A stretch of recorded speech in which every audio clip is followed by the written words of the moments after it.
The call came during my morning shift at the cafe, right as I was trying to balance 3 cappuccinos on a tray. I almost dropped everything when I saw my father's name on the screen. He never called during work hours, that was our deal. My heart started racing before I even answered. My name is Alara, and until that morning, I thought I had my life pretty well figured out. Junior year of college, decent grades, and a part-time job that kept me in coffee and textbooks. Sure, things weren't perfect, but they were stable. At least that's what I thought. Hello. I tucked the phone between my ear and shoulder, setting down the drinks at table 7. It wasn't my father's voice that responded. Alara, dear. The saccharine tone of my stepmother, Serafina, made my stomach clench. I hope I'm not interrupting anything important. I'm at work, I said, trying to keep my voice neutral.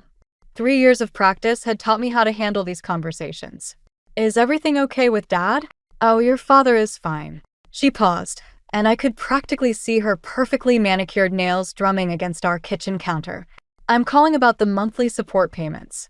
The world tilted slightly. Those payments were my lifeline, covering rent, utilities, and part of my tuition. Dad had promised they'd continue until I graduated, his way of supporting my decision to live off campus. What about them? Well, dear, we've had some unexpected expenses come up. Your father and I have been discussing our finances, and we've decided it's time for you to become more independent. The payments will stop at the end of this month. The cappuccinos on table 7 grew cold as I stood there frozen. Does Dad? Did he agree to this? Of course he did. He's very proud of how responsible you've become. We both think you're ready to handle things on your own. My coworker Jude caught my eye from behind the counter, pointing at the growing line of customers. I held up one finger, trying to process what I was hearing. Can I talk to Dad? He's in meetings all day. Very busy with the new project. Serafina's voice softened with false sympathy. I know this might seem sudden, but you're a big girl now. 21 is plenty old enough to stand on your own 2 feet. I wanted to scream that this wasn't about age. It was about promises. About trust. About the agreement Dad and I had made before I chose my college and mapped out my future. Instead, I swallowed hard and said, right? Thanks for letting me know. I'm so glad you understand. Oh, and Alara. Her tone shifted slightly, almost triumphant. We'd appreciate it if you didn't bother your father about this. He's under enough stress as it is. The line went dead before I could respond. I stared at my phone, noticing my hands were shaking. Earth to Alara. Jude appeared beside me, coffee pot in hand. You okay? You look like you just saw a ghost. I'm fine, I said automatically, but my voice cracked on the second word. Yeah, and I'm the Queen of England. He studied my face. Take 5 minutes. I'll cover your tables. I retreated to the break room, did some quick math on my phone's calculator, and felt my chest tighten. Even with my cafe wages, I'd be short on rent next month. Tuition payments loomed like storm clouds on the horizon. As I splashed cold water on my face, I caught my reflection in the bathroom mirror. Something in my expression had changed, hardened. Maybe. Dad might have agreed to cut me off, but I knew Serafina's fingerprints were all over this decision. The same way they'd been all over every major change in our family for the past 3 years. Fine. If she wanted me to be independent, I'd show her independent. But first, I needed to figure out what was really going on with Dad's finances and why Serafina was so eager to keep me from talking to him about it. I pulled my hair back into a tight ponytail and straightened my apron. I had 4 hours left in my shift to start planning my next move. And for the first time since Serafina entered our lives, I felt something beyond hurt and confusion. I felt angry. I spent that night going through old photos on my laptop, searching for something I couldn't quite name. Maybe closure. Maybe answers. The images flickered across my screen like scenes from someone else's life, Dad and me at my high school graduation, both of us grinning like idiots. His arm around my shoulders, my mortarboard slightly crooked. 3 years felt like 3 decades. My phone buzzed. Myra's name lit up the screen. Please tell me you're not still obsessing over those photos, she said when I answered. I'm not obsessing. I clicked through another image, Dad's wedding to Serafina. My smile in that one looked more like a grimace. I'm investigating. Same thing. Listen, I talked to my roommate. She's moving out next month to live with her boyfriend, so her room's yours if you want it.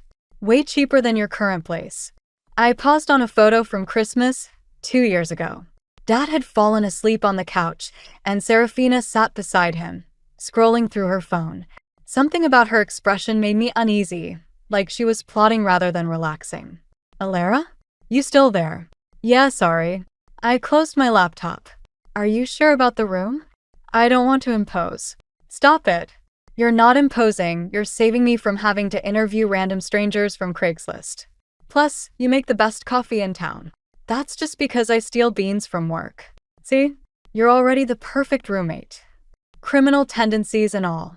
I laughed, but it felt hollow. Moving in with Mira would solve my immediate housing crisis, but it felt like admitting defeat.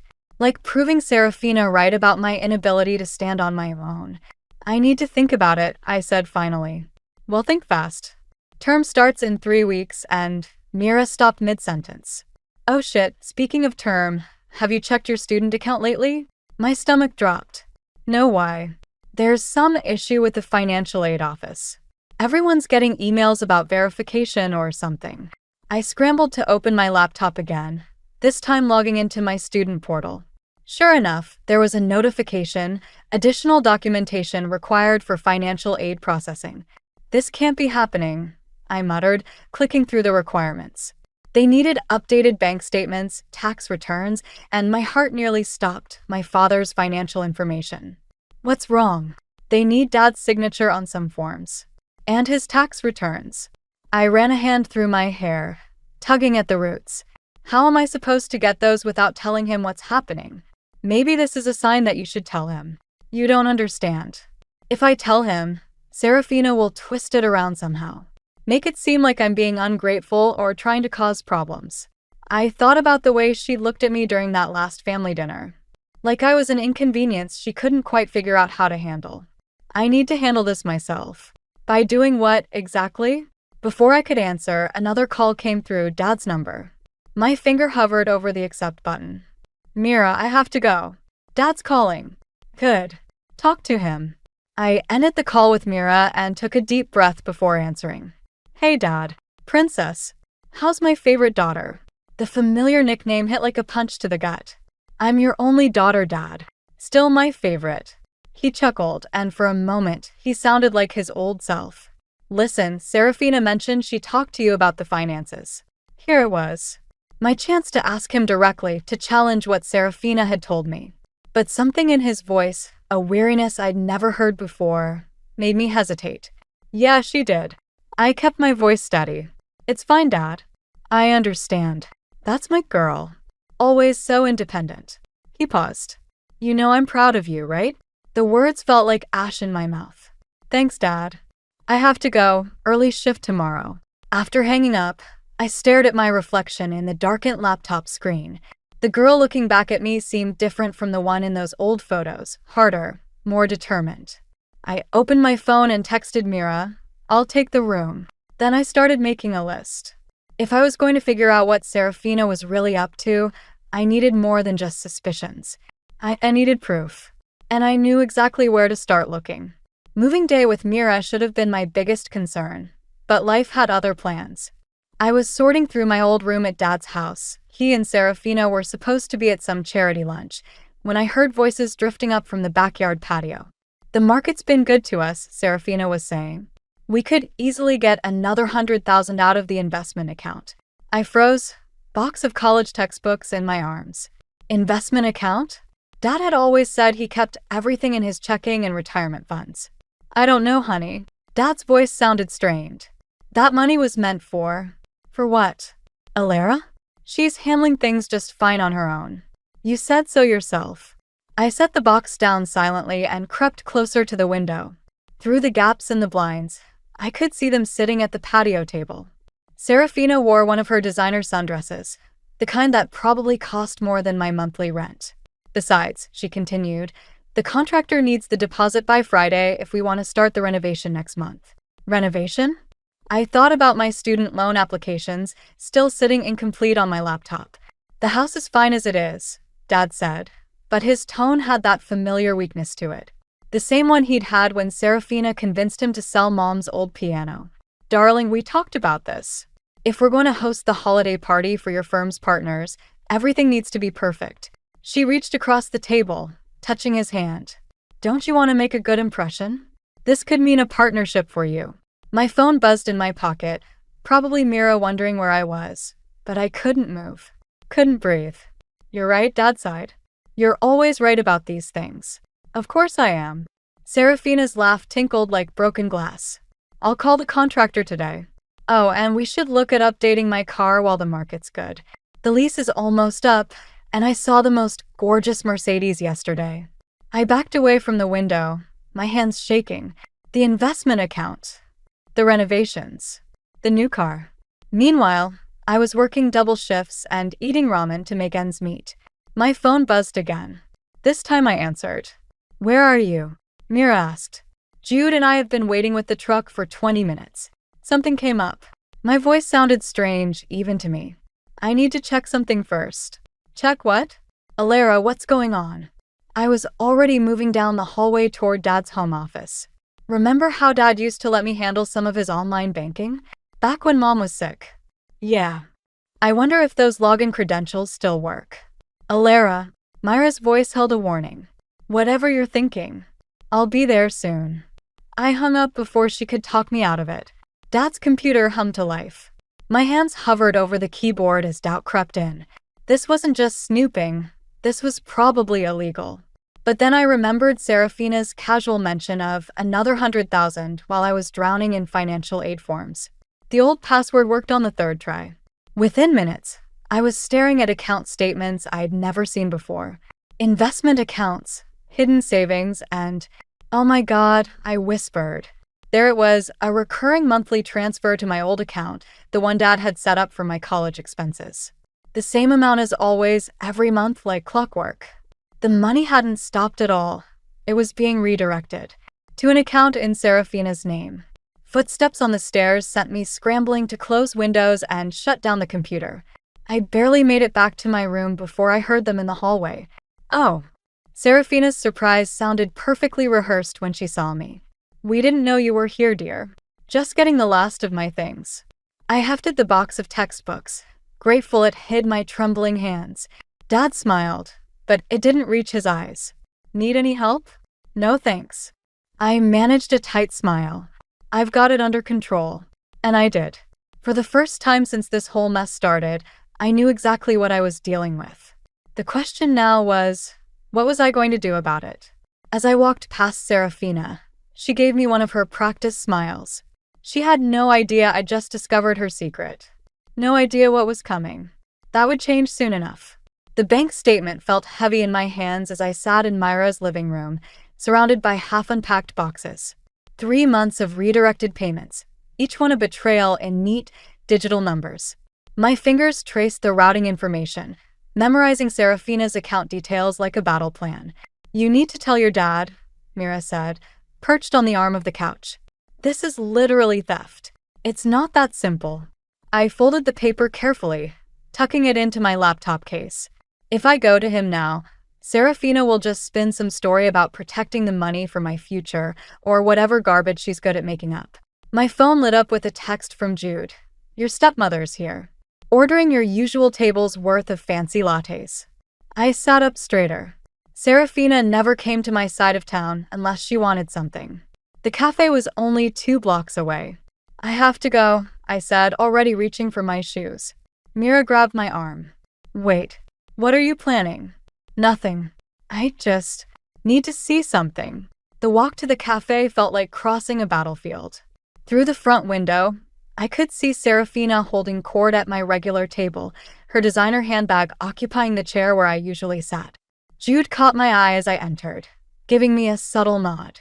Alara, Serafina's voice carried across the cafe. What a lovely surprise. Join me. Several customers turned to watch as I approached the table. Serafina's smile never wavered, but her fingers tightened around her cup. I was just telling your charming coworker about our renovation plans, she said as I sat down. Your father is so excited about the new kitchen. I bet he is. I kept my voice neutral, watching her face. Must be expensive. Oh, you know how these things are. She waved her hand dismissively. but we're being very careful with our finances. Speaking of which, she leaned forward, lowering her voice. I noticed you were in the house yesterday when we came home. My heart skipped, but I forced myself to meet her gaze. Just getting the last of my things. Of course. She took a sip of her latte, leaving a perfect lipstick print on the rim. You know, your father mentioned something interesting this morning. Apparently, his computer showed some unusual login activity yesterday. The temperature in the room seemed to drop 10 degrees. Behind the counter, Jude was very deliberately not looking our way. Really? I said, proud of how steady my voice sounded. Serafina's smile turned sharp at the edges. We changed all the passwords, of course. Just to be safe. You understand. Completely. I stood up, my chair scraping against the floor. Is that all you wanted to tell me? She reached into her bag and pulled out an envelope. Actually, I brought you something. A little housewarming gift. Inside was a check for $5,000. Consider it a fresh start, she said softly.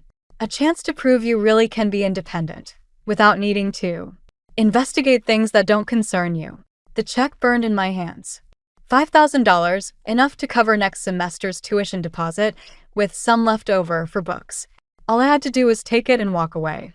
That's very generous, I said, carefully placing the check on the table. But I think I'll stick with my current plan. And what plan is that? The warmth had vanished from her voice. I guess you'll find out. I turned and walked away, my legs shaking but my head high. Behind me, I heard the sharp click of Serafina's heels as she stood. Your father won't believe you, she called after me. He never does. I paused at the door, looking back at her perfectly composed face.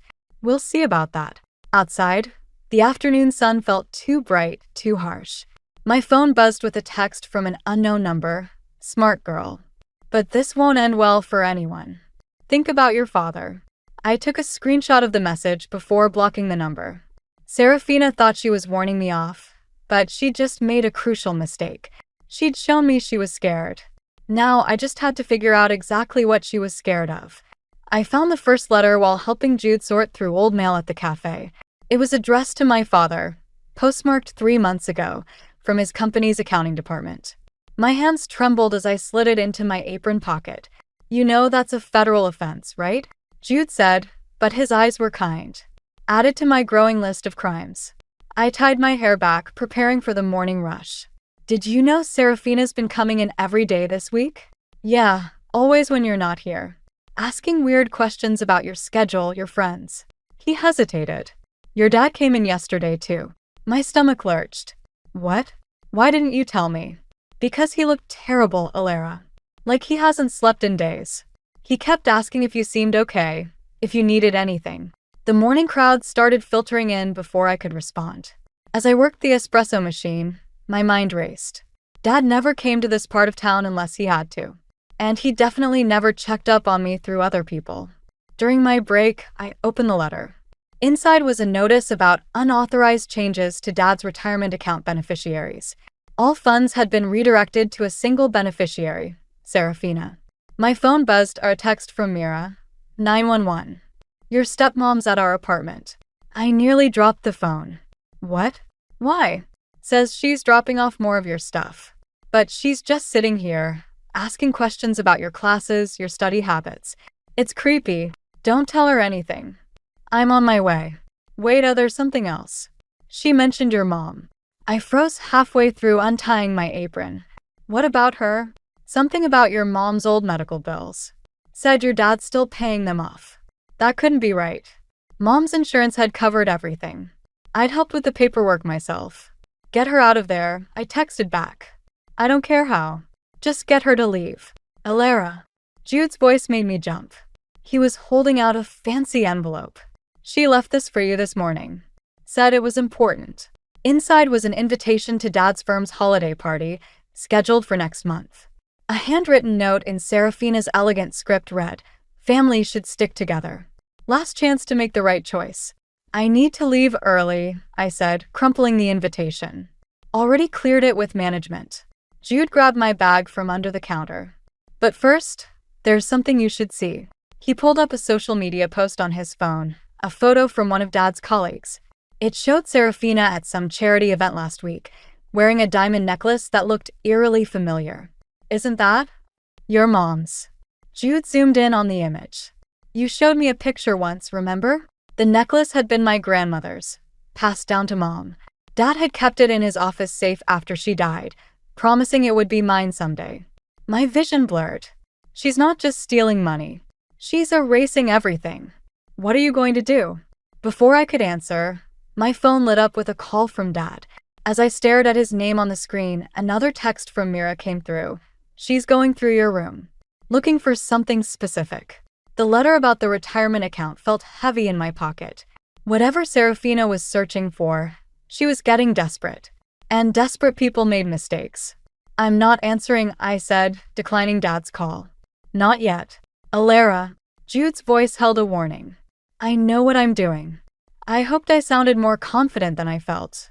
She wants to play family? Fine. Tell her I'll be at the holiday party. And then what?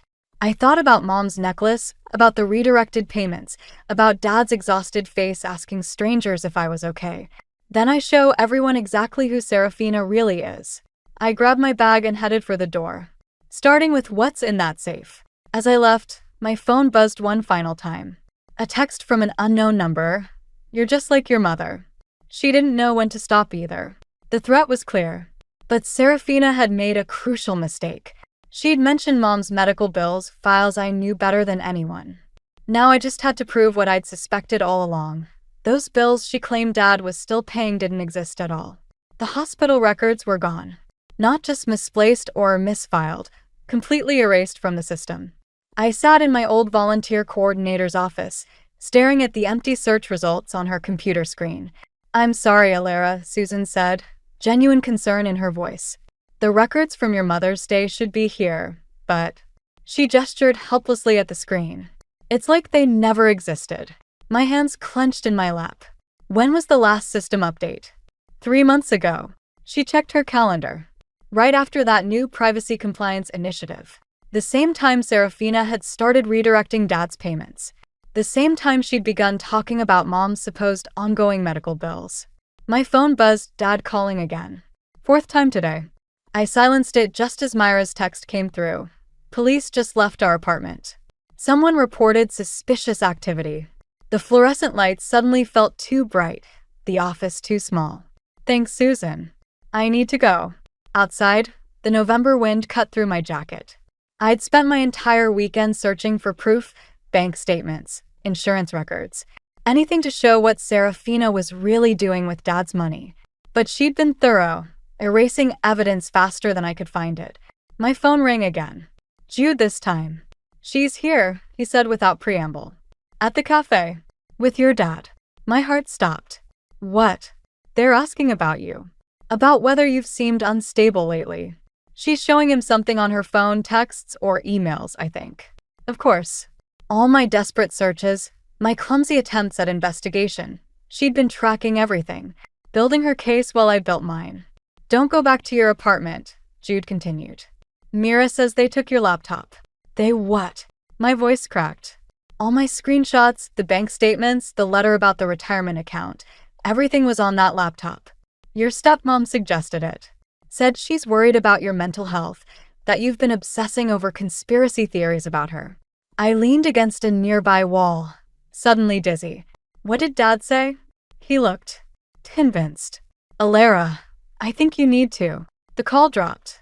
My phone screen went black, then lit up with a final message from an unknown number. Check your bank account. With trembling fingers, I pulled up my banking app.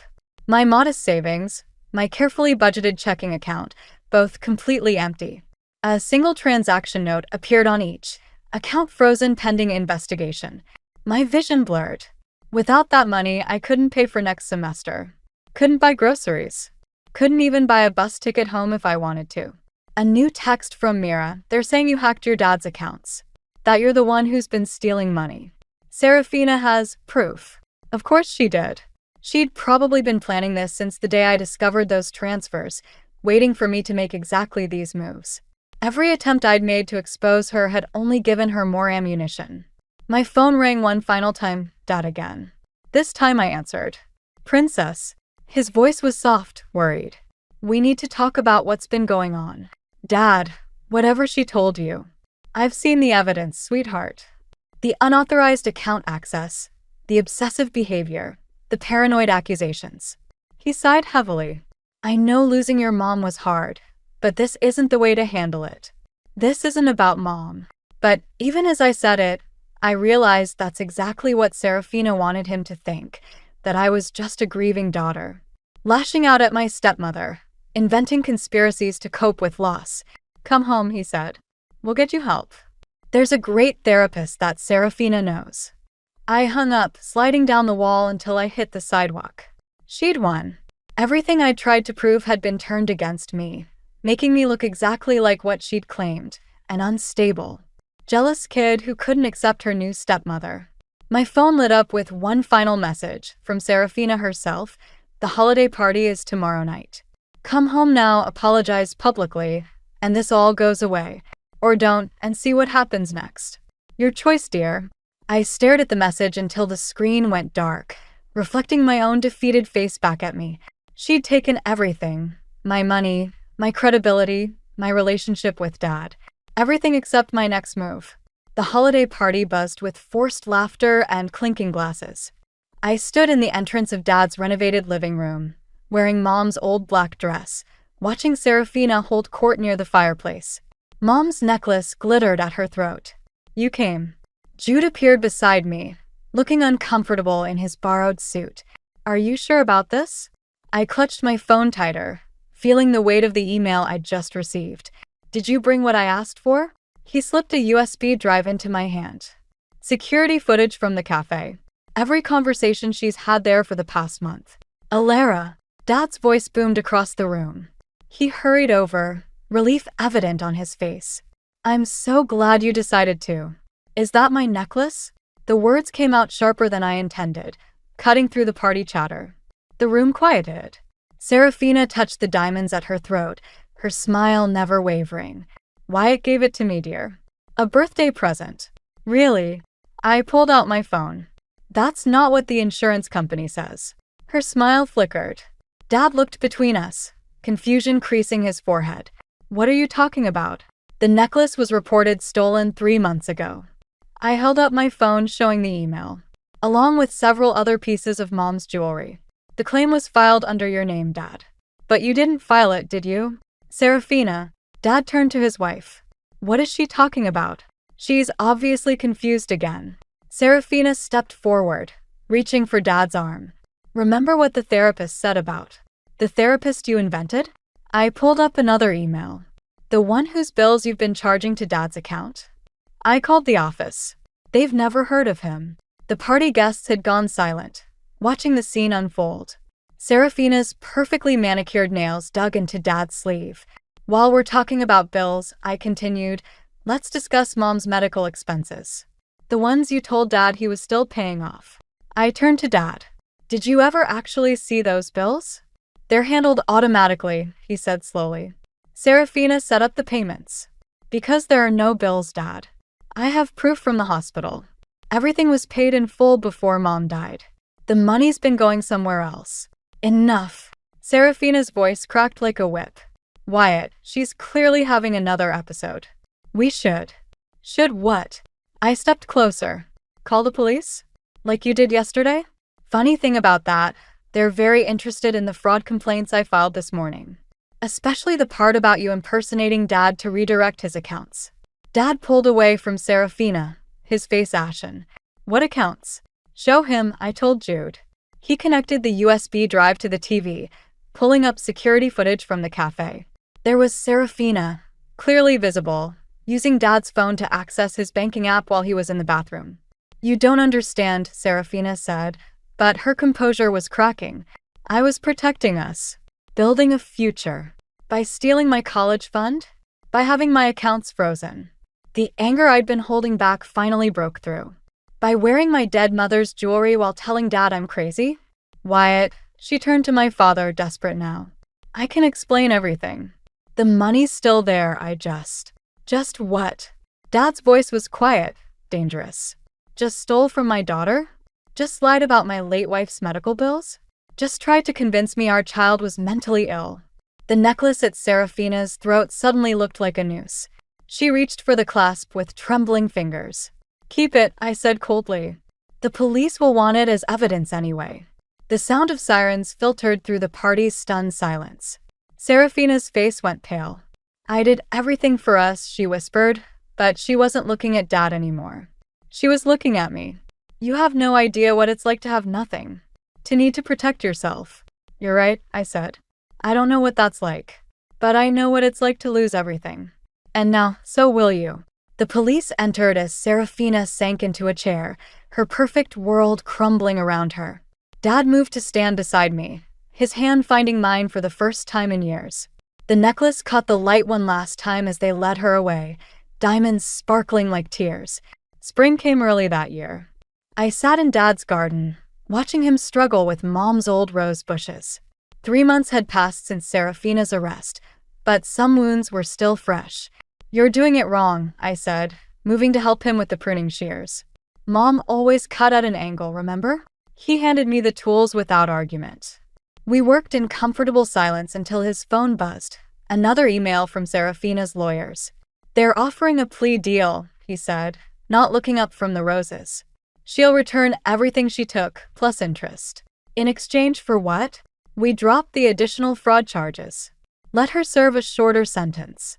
He pulled a worn envelope from his pocket. "She wrote you a letter." I stared at the envelope, dirt under my fingernails, remembering how Serafina's perfectly manicured hands had once held Mom's necklace. "Did you read it?" "No. But her lawyer mentioned." He hesitated. "She grew up in foster care, aged out of the system with nothing. Apparently, she's been running similar schemes for years, always targeting widowers with college-aged kids." The letter felt heavier than paper should. "That doesn't make it okay."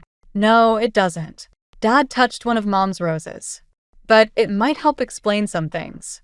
My phone chimed an email notification.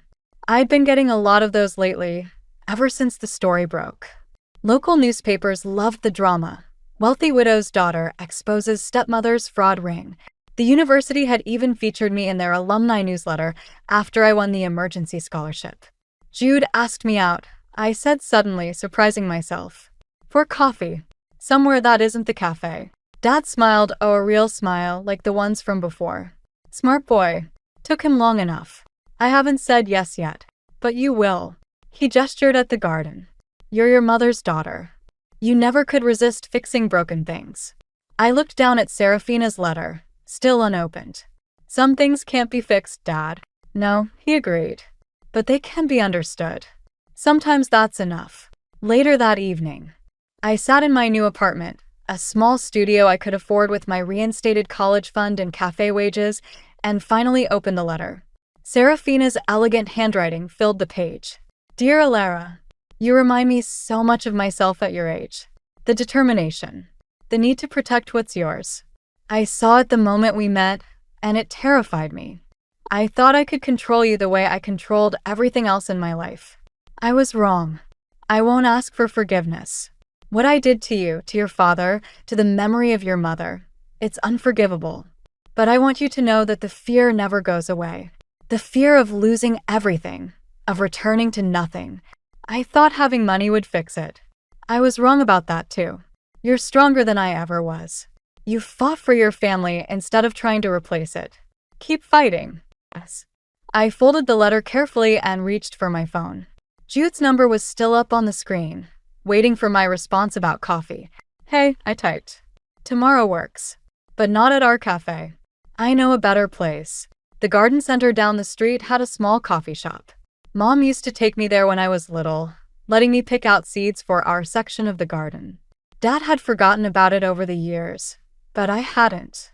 Maybe it was time to plant something new. My phone buzzed again, Mira this time, asking if I was still coming to her graduation party next week. Then another text from Dad, found Mom's old gardening journal. "Want to help me restart her butterfly garden?" I looked around my small apartment, at the potted plants on every windowsill, at the framed photo of Mom and me in her garden, at the future I was finally building for myself. Yes, I replied to both messages. Some things couldn't be fixed, but others could grow back stronger, if you knew how to tend them. Mom had taught me that, long before Serafina tried to make me forget. I placed the letter in my desk drawer, next to the scholarship certificate and the cafe's security footage. Reminders, not of what I'd lost, but of what I'd fought to keep. Tomorrow, I'd plant roses with Dad. But tonight, I had some seeds of my own to sow.